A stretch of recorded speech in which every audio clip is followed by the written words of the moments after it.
올해 표어를 통해서 우리는 하나님이 우리 왕이심을 고백했습니다. 우리는 한 해 동안 왕 대신 하나님을 맛볼 겁니다. 하나님이 우리를 어떻게 다스리시는지. 그러한 부분들 속에서 오늘 우리는 다음 질문으로 던져지게 되죠. 그렇다면 왕이신 하나님이 우리를 다스린다라고 하는 게 뭘까라고 하는 거예요. 왕이신 하나님을 우리는 인정하잖아요. 근데 그 하나님이 우리를 다스리시잖아요. 그럼 그 다스림이라는 게 뭘까요? 다시 말하면 여러분들은 하나님의 다스림을 받고 살아가고 계십니까? 아니면 여러분들이 왕이 되어서 여러분들이 생각하는 대로 살아가고 계십니까? 오늘 우리는 하나님의 다스림, 통치에 대해서 사사기서 말씀을 통해서 살펴보고자 합니다. 1절 말씀 한번 볼게요. 에브라임 산지에 미가라 이름하는 사람이 있더니, 자, 에브라임 지파가 살던 동네에 산이 있었습니다. 그래서 그 산을 뭐라고 그럴까요? 그 산지를 에브라임 산지라고 그랬습니다. 조금 더 밑에 유다 지파가 살고 있었습니다. 그럼 그 산지를 뭐라고 불렀을까요? 유다 산지라고 불렀습니다. 그러니까 에브라임 산지에 에브라임 지파에 미가라고 하는 사람이 살고 있었죠. 미가의 이름의 뜻은 뭐냐면 이겁니다. 여호와 같은 자 누구냐? 쉽게 말하면 무슨 얘기일까요? 여호와가 최고라는 얘기죠. 자, 에브라임 지파의 에브라임 산지에 미가라는 사람, 미가의 이름이 뭐라고요? 여호와가 최고예요 라고 하는 이름을 지닌 사람이 있었다 라고 하는 거죠. 그냥 간단하게 이 사람은 하나님을 알고 있는 사람이에요? 모르고 있는 사람이에요? 알고 있는 사람입니다. 이름이 여호와가 최고라는데 당연히 하나님을 알고 있는 자죠. 자, 이 미가라고 하는 사람의 어머니도 함께 살았는데 이 어머니는 좀 부자인 듯 합니다. 요즘에야 부자들이 은행에 돈을 넣든 아니면 여러 가지들을 하든 해가지고 돈을 분산해서 놓지만 이 시대는 은행이 없을 거 아니에요. 그러니까 어떻게 했을까요? 성경에 보시면 가끔가다 땅에 파묻거나 보물을 땅에 파묻거나 여러 가지들을 하잖아요. 그렇게 이 어머니도 그 많은 금액들을 어디다 숨겨놨던 것 뜻합니다. 근데 문제가 생겨요. 내가 몰래 숨겨놨다고 숨겨놓은 그것이 어느 날 갑자기 사라져버린 거죠. 자, 여러분들이 미가의 어머니라고 생각해 보십시오. 엄청난 많은 돈들이 한순간에 사라진 거예요. 속이 쓰리죠. 내가 이 돈을 어떻게 모았는데. 너무너무 화가 납니다. 그래서 막 욕을 하기 시작했던 거예요. 욕의 크기가 점점 커지죠. 너무너무 큰 욕을, 너무너무 많은 욕들을 막 하는 거예요. 그냥 자기만 혼자 끙끙거렸을까요? 아니요. 자신의 아들에게도 어느 놈이 내 돈을 다 훔쳐갔다고. 이 놈은 정말 나쁜 놈이라고. 이 놈의 가정들은 다 망해야 된다고. 제가 순화해서 말했지만 더 심한 욕들이 막 나왔을 거예요. 나중에 보시면 알 수 있지만 이 금액이 적은 금액이 아닙니다. 상당히 큰 금액입니다. 그러니까 아마도 욕의 강도가 아주 컸을 거예요. 근데 문제가 한 가지 생기죠. 어떤 문제예요? 그 돈을 누가 훔쳤어요? 미가의 어머니의 돈을 미가가 훔칩니다. 근데 아들의 입장에서 한번 생각해 봅시다. 내가 어머니 돈이 어디 숨겨졌는지 알아서 그 돈을 훔쳤어요. 그냥 넘어갈 줄 알았던 거죠, 그냥. 근데 그 어머니가 자꾸 욕을 하는 거예요. 차라리 도둑놈이면 어떻게 하면 돼요? 그 돈을 가지고 훔쳐갔으면 그 어머니의 욕을 들을 필요는 없을 거 아니에요. 그 적나라한 욕들을 들을 필요가 없었겠는데 당장 어머니가 매일마다 와가지고 나에게 뭐라는 거예요? 그 나쁜 놈, 그 나쁜 놈, 그 나쁜 놈. 그 얘기를 자꾸 듣습니다. 마음이 어때요? 괴로워지기 시작하죠. 그래도 이 미가는 누구를 알아요? 하나님을 알잖아요. 도둑질하지 말라는 거 율법에 쓰여져 있는 거 알고 있잖아요. 조금 안 그래도 조금 마음이 조금 그런데 어머니의 그 저주 담긴 그 얘기들을 들으니 얼마나 힘들겠어요. 너무너무 힘들어서 얼마나 힘들었으면 그 미가가 자신의 어머니에게 내가 훔쳤노라고 이야기를 하기 시작합니다. 참 재밌는 집안이죠. 2절 말씀. 그의 어머니에게 이르되 어머니께서 은 1,100을 잃어버리셨으므로, 상당히 큰 금액이죠. 저주하시고 내 귀에도 말씀하셨더니 보소서 그 은이 내게 있나이다. 내가 그것을 가졌나이다 하니 그의 어머니가 이르되 내 아들이 여호와께 복 받기를 원하노라 하니라. 자, 어머니의 입장 다시 가볼까요? 막 욕을 했는데 누가 돈을 훔쳤어요? 내 아들이요. 돈을 가지고 왔네요. 그래서 오늘 성경 속에서 보시면 마지막에 어떻게 잘 풀립니다. 그런데 이 어머니에게 있어서 한 가지 걱정거리가 생깁니다. 뭘까요? 지금까지 내가 쏟아놓은 저주의 말들이죠. 죽일 놈 살릴 놈 별의 별 욕을 다 했을 텐데 은이 1,100개면 엄청난 금액이잖아요. 아마도 박스로 해서도 상당히 큰 박스일 거예요. 그 은을 잊어버렸으니 얼마나 화가 났겠어요. 죽일 놈 살릴 놈 그의 집안 전체를 욕하면서 살았을 텐데 그 모든 것들이 누구에게 돌아오는 거예요? 자기에게 돌아오기 시작을 한다라는 생각이 들기 시작을 합니다. 아니, 말은 좋게 내 아들이 여호와께 복 받기를 원하노라 라고 마지막에 말은 했지만 그게 제대로 마음에 들려오지 않을 거예요. 아니, 그렇지 않겠어요. 신나게 욕했는데 그 욕하는 것이 내 사랑하는 아들이고 그 욕을 받는 모든 집안이 내 집안이 돼버리니. 그래서 그들은 그들의 방법으로 이 문제를 해결하려고 합니다. 그 방법이 뭐냐? 되찾은 돈을 가지고 신상을 만들고 도리어 이번에 이 기회를 통하여 그 신전에서 계속해서 제사를 드림으로 저주가 내려지는 정도가 아니라 도리어 복을 받아야 되겠다 라고 하는 생각들을 한 거죠. 그게 3절입니다. 미가가 은 1,100을 그의 어머니에게 도로 주매 그의 어머니가 이르되 내가 내 아들을 위하여 한 신상을 새기며 한 신상을 부어 만들기 위해 내 손에서 이 은을 여호와께 거룩히 드리노라. 그러므로 내가 이제 이 은을 내게 도로 주리라. 어머니의 생각이 제가 지금까지 얘기한 것들이 딱 들어가는 거예요. 지금 어머니의 생각은 무슨 생각이에요? 내가 신나게 욕한 이 욕이 누구에게 돌아오는 거예요? 우리 집안에 전체적으로 내려지는 거죠. 내 아들뿐만 아니라 내 자식들 모두 다 이 저주가 내려질 것이다 라는 생각이 그의 속에 들어간 거예요. 자, 우리는 여기서 잠깐 가계에 흐르는 저주에 대한 얘기를 좀 해봤으면 좋겠습니다. 요즘에는 좀 덜한데 가계에 흐르는 저주라고 하는 얘기를 들어보셨을 것입니다. 이게 뭐냐면 이겁니다. 간단하게 말하면 우리 집안의 할아버지가 술, 담배, 도박 이런 것들을 너무너무 좋아하는 거예요. 그것 때문에 우리 할아버지 집안이 상당히 부자였는데 망했네요. 우리 아버지가 할아버지의 그 모습을 보고 정말로 그렇게 되기 싫다고 막 했는데 우리 아버지도 술, 담배, 도박에 퐁당 빠진 거예요. 와, 망한 집안이 더 망했어요. 근데 내가 됐는데 내가 할아버지의 얘기도 듣고 아버지의 얘기도 듣고 우리 집안의 상태들을 다 봤어요. 내가 마음에 결단을 했어요. 내가 절대로 술, 담배, 도박은 하지 않을 거야! 라고 했는데 나도 똑같은 그 짓을 하고 있는 거죠. 이걸 이제 가게에 흐르는 저주다 라고 이제 간단하게 설명할 수 있는 거예요. 근데 여러분 생각해보면 그럴듯하지 않습니까? 왜 그래요? 아니, 할아버지한테 분명히 안 좋은 일이 누구에게도 벌어져요? 아들에게도 벌어졌고 그의 손자에게도 그대로 벌어진 거예요. 내가 생각해보면 충분히 계속 이어지고 있네요 라는 생각들이 들어갑니다. 이건 잘못된 거예요. 왜 그러냐? 우리 성경을 한번 보면 이렇게 신명기서 24장 16절에 이렇게 쓰여져 있습니다. 신명기서 24장 16절 이렇게 쓰여져 있죠.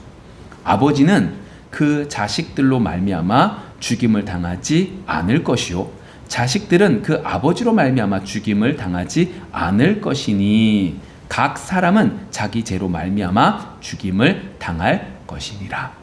자, 간단하게 이게 무슨 얘기예요? 아버지가 잘못하면 누가 책임진다? 아버지가 책임지고, 아들이 잘못하면 누가 책임진다? 아들이 책임진다 라고 말하죠. 다른 성경에 뭐라고 말하냐면, 신포도주를 먹고 아버지가 신포도주를 묻고 어떻게 아들이 시다고 말하겠니? 라고 말씀을 하시죠. 무슨 말이에요? 아버지가 잘못하면 누가 책임진다? 아버지가. 아들이 잘못하면 누가 책임진다? 아들이 책임진다. 그 얘기예요. 하나님은 그렇게 말씀하시겠다 라고 말씀을 하고 계시는 거죠. 더 적나라하게 말해보면, 아버지가 잘못한 게 내려오기 시작하면 여기는 어느 누구도 우리는 예배 드릴 수 없어요. 인간이 삶을 살아가면서 잘못한 게 오죽 많아요. 근데 그것들이 아버지에서 아들로, 아들에서 손자로 쭉쭉쭉 내려가면 더 쌓이면 더 쌓이지 줄어들진 않을 거예요. 만일 하나님이 아버지의 죄를 너에게 물겠다라고 말씀하셨으면 우리는 큰일 나요. 정말 큰일 가요. 근데 이 말씀을 딱 하면 여러분들 머릿속에 번떡 들리는, 번떡 생각나는 말씀이 한 구절 있을 거예요. 그게 이제 출애굽기 34장 7절 말씀이죠. 자, 잘 볼까요? 34장 7절. 인자를 천대까지 베풀며 악과 과실과 죄를 용서하리라. 그러나 벌을 면제하지는 아니하고 아버지의 악행을 자손 3, 4대까지 보응하리라. 자, 이 말씀을 보면 무슨 얘기예요? 아버지의 잘못이 몇 대까지? 3, 4대까지 내려간다는 거예요. 자, 우리 생각해 볼까요? 어느 말씀이 맞습니까? 분명히 신명기서 그 말씀 속에서는 아버지의 죄는 아버지가, 아들의 죄는 아들이라고 말했는데, 출애굽기 말씀 속에서는 아버지의 잘못이 어떻게 해요? 아버지의 악행이 3, 4대 더 간다고 말합니다. 무엇이 맞는 거죠? 여러분, 이걸 여러분들 가운데 이 두 가지 중에 한 가지를 선택하면 안 됩니다. 두 가지가 있다는 건 두 가지 다 말씀이 맞다는 거죠. 이 말씀을 맞고 이 말씀은 틀리고, 이 말씀을 맞고 이 말씀은 틀립니까? 그러면 큰일 나요. 두 말씀이 다 맞습니다. 그럼 우리는 이걸 어떻게 봐야 될까요? 우리 출애굽기 좀 전에 봤던 34장의 말씀이 언제 기록됐는지 한번 볼까요? 출애굽기 34장은 모세가 시내산에서 돌판을 받게 되는데 두 번을 받습니다. 두 번을 받을 때, 두 번째 받았을 때 하나님께서 모세에게 하신 말씀입니다. 그러면 첫 번째 돌판을 받았을 때 어떠한 일들이 있었는데 왜 굳이 첫 번째 돌판이 없어지고 두 번째 돌판이 생겼느냐? 하나님께서 모세를 부르시고 모세가 시내산에 올라갑니다. 시간이 하루 이틀 지나죠. 40일이 됩니다. 그랬더니 이스라엘 백성들의 입장에서는 이해가 되지 않습니다. 그들의 생각에서 인간이 어떻게 이렇게 척박한 땅에서 먹을 양식도 없이 그 산에 올라가는데 40일을 버티겠느냐. 이건 모세가 산에 올라가서 죽은 것 같다. 우린 이렇게 있으면 우린 다 죽으니 뭐 해야 되겠다? 하나님을 만들어 그 하나님을 통하여 우리가 말했던 그 가나안 땅까지 가야 되겠다라는 생각을 합니다. 그리고 우상을 만들죠. 그리고 그 모습을 하나님께서는 아시어 어떻게 하세요? 진노하시죠. 그때 모세가 그 첫 번째 돌판을 던져버려서 깨트립니다. 이건 단순하게 모세가 화났다는 의미가 아닙니다. 상징적인 겁니다. 돌판이라고 말하는 건 어떤 때 어떤 때 그런 계약서를 만들죠? 말 그대로 계약할 때입니다. 이 돌판은 단순하게 돌판이 아니라 하나님 썼어. 이건 신성의 이게 아니라 이 돌판을 통하여 하나님과 이스라엘 백성들이 언약을 맺은 징표가 되는데 그 언약을 맺은 징표를 모세가 어떻게 해요? 던짐으로 이 징표가 깨졌다는 겁니다. 다 죽어야 되는 상황이죠. 그런데 하나님께서는 은혜로 두 번째 모세를 부르시고 돌판을 기록하게 하십니다. 그때 하나님이 이 말씀을 하시는 겁니다. 그러니까 단순하게 너 나한테 잘못해서 넌 3, 4일 동안 저주받을 거야! 이 의미가 아니라는 거죠. 만일 그랬다면 지금 34장에 있었던 이스라엘 백성들은 가나안 땅에 들어갈 수 있어요, 없어요? 당연히 못 들어가지만 그들만 못 들어가는 정도가 아니에요. 3, 4대 동안 어떻게 해요? 최소한 120년 동안 계속해서 광야들을 돌아다녔어야 돼요. 근데 어떻게 돼요? 40년 만에 들어가요. 이 말씀이 틀린 거죠. 그러니까 이 말씀은 이 의미입니다. 하나님은 은혜가 크신 거예요? 아니면 징계가 크신 거예요? 은혜가 더 크시다는 거예요. 인자는 1000대, 악행은 3, 4대. 이걸 통하여 3, 4대 동안 저주받을 거야 이 말을 하신 것이 아니라 하나님은 정말로 은혜로우신 하나님이야 라고 하는 걸 이스라엘 백성들에게 알려주기를 원하셨던 수사학적, 다시 말하면 효과적인 여러 가지 이야기들을 통하여 설득하기 위한 표현으로 그렇게 말씀을 하신 거예요. 자, 그렇다면 이해가 돼요. 그렇죠? 우리에게 있어서 저주는 이어지지 않아요. 더 적나라한, 더 정확한 뜻이 있어요. 왜 그래요? 하나님께서 고린도후서 5장 17절 그런즉 누구든지 그리스도 안에 있으면 새로운 뭐다? 피조물이라. 새로운 피조물이라는 말은 무슨 의미예요? 우리가 이렇게 있는데 여기서 조금 바뀌는 게 아니에요. 요만큼이 바뀌고 새로운 게 붙어진 게 아니라 이 모든 것들이 뭐가 되는 거예요? 새롭게 바뀌었다는 소리예요. 새로운 사람이 되었다는 거예요. 우리는 예수님 때문에 새로운 피조물이 된 거예요. 새로운 존재가 된 거예요. 이전 것은 지나갔으니 보라 새 것이 되었도다. 우리에게는 더 이상 가게에 흐르는 저주라는 건 없다는 소리예요. 예수님으로 인하여 우리는 새로운 피조물이 되었다라고 하는 거죠.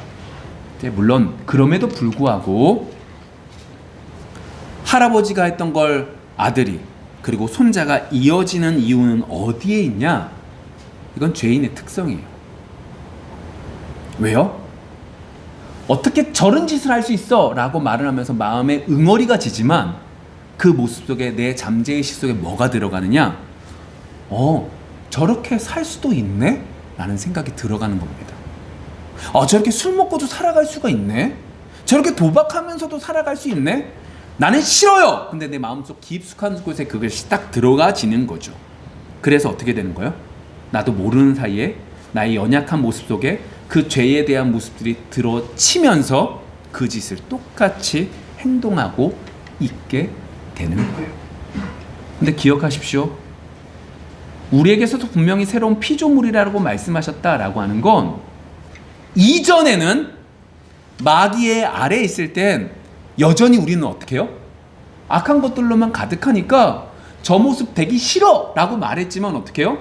그 모습을 그대로 반복적으로 해나가는 집안이 되어지지만 예수를 믿고 난 다음에 어떻게 해요? 그것이 끊어질 수 있는 거예요. 여러분, 이 끊는 것이 쉬워요? 어려워요? 어렵습니다. 한번 버릇이 든 것도 이걸 고치는 게 쉽지 않아요. 한번 좋다고 생각하는 거 끊어보십시오. 쉬운가? 안 쉬워요. 어려워요. 그런데 여러분 기억하십시오. 우리는 할 수 있습니다. 내가 뛰어나서요? 아니요. 하나님 앞에 내 아버지의 죄가 무엇인지 분명히 보고 내 속에도 이것이 있음을 분명히 깨닫고 회개하며 담대히 하나님 앞에 매달리고 나아갈 때 우리는 그것을 끊을 수 있죠. 단번에 끊어지나요? 아니요. 아버지가 했던 그 짓을 똑같이 나도 하고 있는 내 모습을 봐요. 그럼 어떻게 되는 거예요? 하나님 앞에 또 매달려야죠. 예수님의 십자가를 의지하면서 또 매달려야죠. 이렇게 해가면서 우리는 끊을 수 있어요. 근데 세상 사람들은 못 끊어요. 죄 아래에 있거든요. 그것이 당연한 거죠. 자, 이렇게 서로 달라지는 거죠. 그런 면에서 가게에 흐르는 저주는 우리는 없습니다. 예수님으로 인하여. 자, 다시금 이제 본문으로 돌아가 볼게요. 이제 가게에 흐르는 저주에 대한 얘기를 왜 했냐면 오늘 미가와 미가의 어머니에게는 이것과 좀 비슷한 미신이 있었던 거예요. 어떤 미신이 있어요? 내가 신나게 저주한 그 저주가 누구에게 내려간다? 내 집안 전체적으로 내려간다 라는 생각을 했던 거예요. 그래서 3절에 어떻게 해요? 자신의 아들 중에 한 명을 끄집어내서 제사장을 삼고 그리고 어떻게 해요? 신전을 만들어 거기서 제사를 지내므로 쉽게 우리 말로 하면 뭐가 되냐? 액땜하고 싶었던 거죠. 저주가 들어오지 못하게 막아버리려고 하고 있는 거죠. 근데 여러분, 이렇게만 보면 우리가 잊고 있는 게 있는데, 중요한 건 이들은 어떤 사람들이냐? 하나님을 알고 있었던 사람, 모르고 있었던 사람들? 하나님을 알고 있었던 사람입니다. 이름의 뜻이 뭐라고요? 여호와 최고요. 근데 그럼에도 불구하고 우상 만들지 말라고 하는 말씀이 있었음에도 불구하고 그 말씀이 생각지 않는 거예요. 왜요? 내 아니가 위험하거든요. 우리 집안이 위험하거든요. 자, 계속 볼게요. 4절과 5절 말씀입니다. 미가가 그 은을 그의 어머니에게 도로 주었으므로 어머니가 그 은 200을 가져다 은장색에게 주고 한 신상을 새기고 한 신상을 부어 만들었더니 그 신상이 미가의 집에 있더라. 그 사람 미가에게 신당이 있으므로 그가 에봇과 드라빔을 만들고 한 아들을 세워 그의 제사장으로 삼았더라. 여러분, 지금 은 1100개가 어떤 것으로 보여지냐면, 어머니의 입장에서도 이 은 1100개는 뭐예요? 저주받은 돈이에요. 아들 입장에서도 뭐예요? 저주받은 돈인 거예요. 그러니까 서로 갖고 싶어요? 안 갖고 싶어요? 안 갖고 싶어요. 왔다 갔다 하다가 이제 드디어 이 사람들이 계획을 해서 만들기 시작해요. 신전을 만드는데 몇 개를 써요? 은 200개요.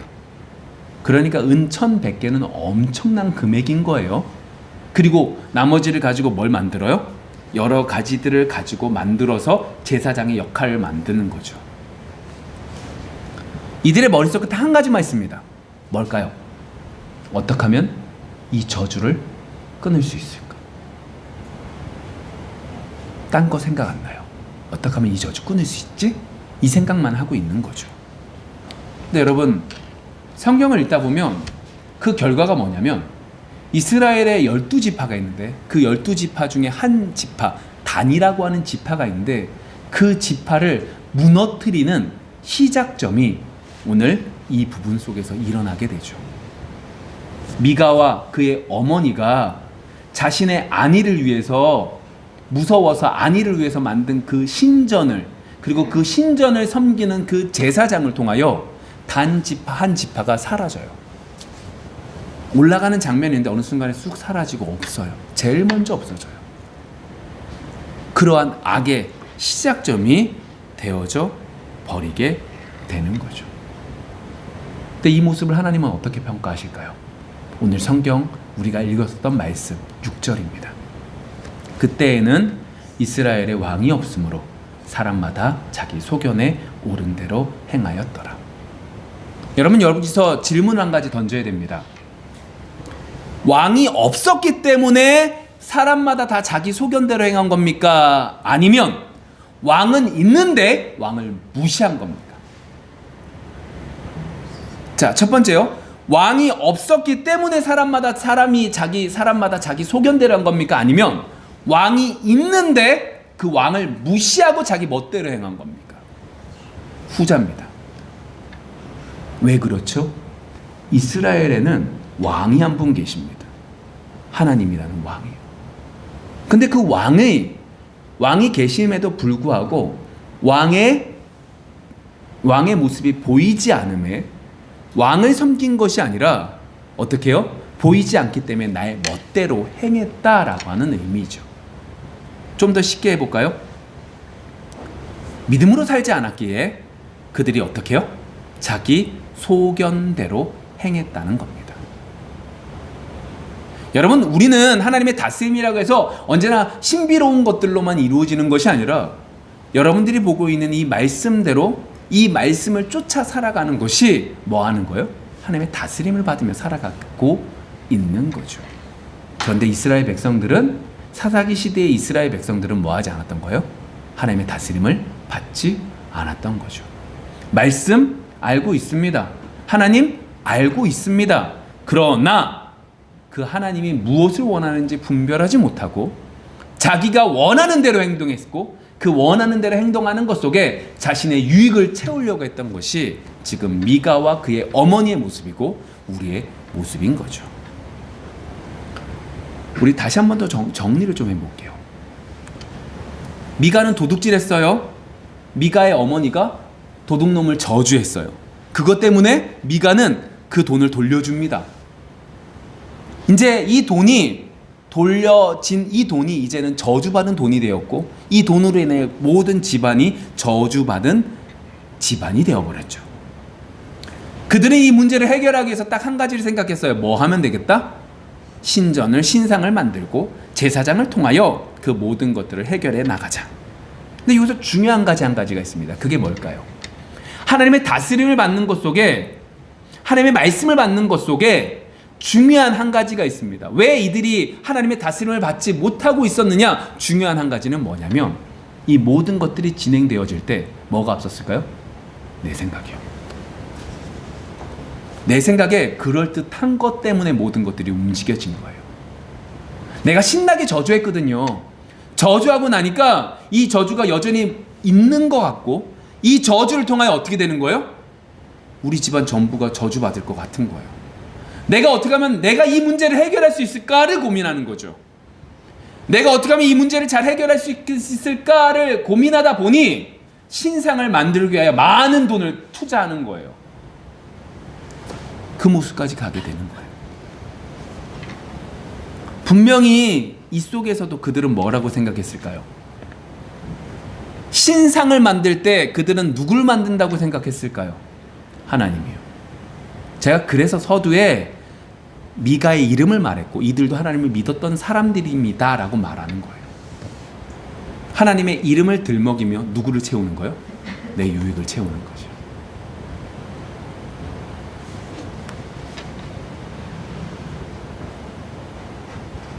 정말로 이들이 올바로 하나님의 다스림을 받게 된다면 이들은 어떻게 했을까요?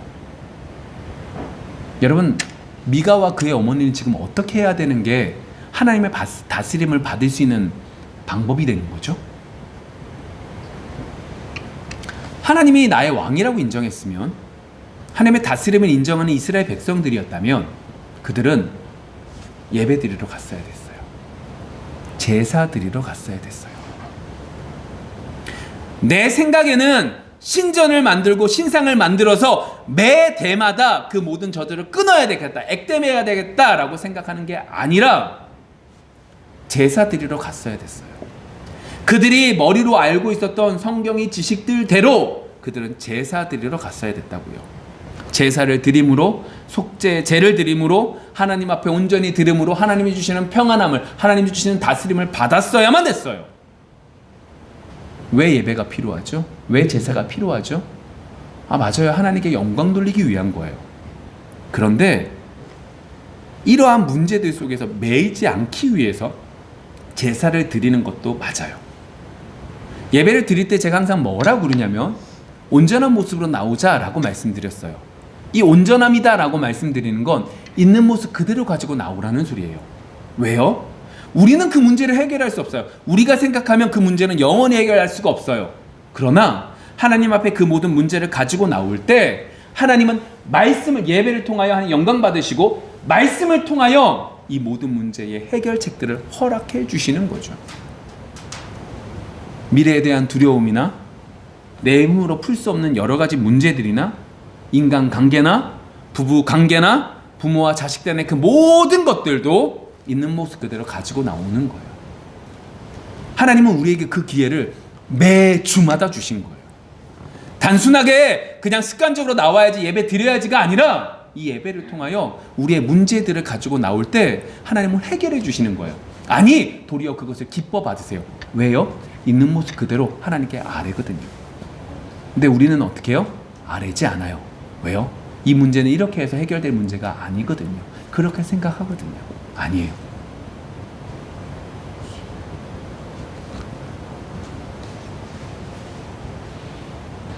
미가와 그의 어머니는 예배드리지 않았어요. 그들로 인하여 그 모든 집안은 무너져 내리게 되는 거죠. 그렇다면 여기서 우리 한 가지 궁금합니다. 그게 뭐냐? 그러면 이 미가와 그의 어머니가 가지고 있는 이건 뭐예요?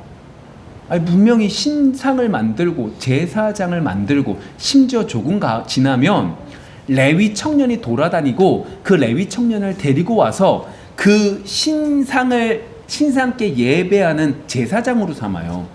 그러니까 이 말인즉슨 이 신상이 하나님의 형상으로 만든 거고 내 아들보다 이 레위인이 하는 것이 더 옳다고 생각해서 그 짓을 하고 있는 거예요. 그러면 그건 뭐라고 봐야 되느냐라고 하는 거죠. 이걸 우리는 종교심이라고 말합니다. 하나님께서는 죄인된 우리에게 그나마 남겨두신 게 이 종교심이라는 거예요. 그러니까 두려워하는 존재로 남겨두셨다는 거죠. 무엇인가를 의지하고 싶어하는 존재로 만들었다는 거예요. 근데 문제는 이거예요. 그 의지하고 싶은 마음을 남겨두셨는데 하나님의 은혜가 없으면 이 종교심이라는 것이 변질이 어떻게 되느냐? 내 죄의 의식을 감추는 것으로 이 종교심이 발현돼요. 쉽게 말하면 내가 죄가 많아요. 그러면 어떻게 하면 돼요? 열심히 헌신하면 하나님이 어떻게 해요? 용서해 주실 거야 라고 하는 것으로 변질되어진다고요. 그게 종교심이라는 거예요. 아, 내가 좀 더 열심히만 하면 하나님이 감동할 거야. 다른 무엇인가 신이 감동할 거야. 그러면 내 문제가 해결되겠지 라고 하는 것으로 내 죄를 가리면서 평안을 누리기 위해서 종교심이라는 것이 변질되어져요. 그래서 종교심이 있다고 하나님을 믿는 게 아니에요. 성령이 역사하셔야지만 우리는 하나님을 믿을 수 있는 거죠. 자, 그러한 것들 속에서 결국 우리는 분명히 구별할 수 있죠. 그게 뭐냐면 조금 전에 말한 미가와 그의 어머니가 했던 그 종교심이 결국 뭘 만들어요? 이단을 만들어요. 사이비를 만들어요. 그들은 생각하지 않게 만들어요. 그냥 열심을 다하면 어떻게 된대요? 감동해서 역사가 일어난대요. 근데 우리는 그렇지 않아요. 여러분, 제가 아까 전에 분명히 생각해 보시라고 했죠. 가게에 흐르는 저주를 한번 생각해 보세요. 어느 말씀이 맞습니까? 서로 상충되는 것 같은데 뭐가 맞습니까? 라고 말씀드렸잖아요. 여러분, 바른 신앙은 생각하시는 거예요. 바른 신앙은, 바른 하나님은 하나님과의 관계 속에서 우리에게 무엇이 바른 것인지 알려주시는 거예요. 내가 이해돼서 믿는 것이 아니라 내가 생각한다고 생각되어지는 이해로 되어지는 것이 아니라 생각하는 것 속에 성령의 역사하심 속에서 우리는 어떻게 해요? 무엇이 바른지를 알아가는 거예요. 그래서 우리는 자족하는 걸 배워가는 거예요. 아, 감사합니다. 아멘. 그래서 우리는 다른 사람들에게 있어서 우리가 하나님 앞에 열심을 나와 예배 드리기 전에 예배 드리는 것 가운데 내가 다른 사람들에게 잘못하거나 꾼 것이 있으면 어떻게 하라는 거예요? 가서 그걸 해결하고 오라는 거예요. 왜 그런 거예요? 하나님이 무엇이 바른지를 우리에게 알려주시는 거거든요. 그게 율법이고 그 속에서 이스라엘 백성들에게 가르쳐 주고 계신 거죠. 근데 미가는 어떻게 했어요? 중요하지 않았어요. 내 생각이 우선되어서 내 생각이 옳지 않으니까 이건 잘못된 거예요. 내 생각이 옳지 않으니까 내 생각이 이게 더 좋으니까 이 신상을 만든 거죠. 결국 그것이 그들의 패망의 시작점이 되어져 갔어요. 자, 우리 말씀을 좀 정리해 볼게요. 맺겠습니다. 오늘 우리는 미가와 그의 어머니의 모습을 통해서 하나님의 다스림에 대해서 살펴본 거예요. 하나님은 우리의 왕이십니다. 그것이 올 한 해 동안 우리가 맛볼 하나님이에요. 그러면 그 하나님의 왕이신 하나님이 다스림은 어떤 거냐라고 하는 거였죠. 하나님의 다스림은 어떤 때? 내 생각보다 하나님의 말씀이 우선되어질 때 하나님의 다스림은 있다 없다? 있다. 내가 생각할 땐 이게 옳은데 이게 아니라 하나님의 말씀이 그러하면 그런 거예요. 내가 못해서 이 말씀이 싫은 게 아니라 이 말씀이 맞고 내 생각이 틀린 거예요. 하나님 말씀이 맞으니까 그 말씀대로 뭐 하는 거예요? 내가 못하니 내가 죄인입니다 라고 고백하는 것이지, 내가 이룰 수 없고 시대가 너무 많이 바뀌어서 이건 잘못된 거요가 아니라 이 말씀이 맞는 거예요. 그런데 미가와 그의 어머니는 어떻게 되는 거예요? 그들의 생각에 사로잡혀서 이단을 만들었고, 이단을 만들어서 그들은 자신들의 이익을 챙기기 위해서 몸부림쳤던 거죠. 예수님을 믿는 우리에게는 가게에 흐르는 저주가 없다. 왜요? 우리는 새로운 피조물이거든요. 마귀의 세력은 주님 앞에 무릎 꿇었어요.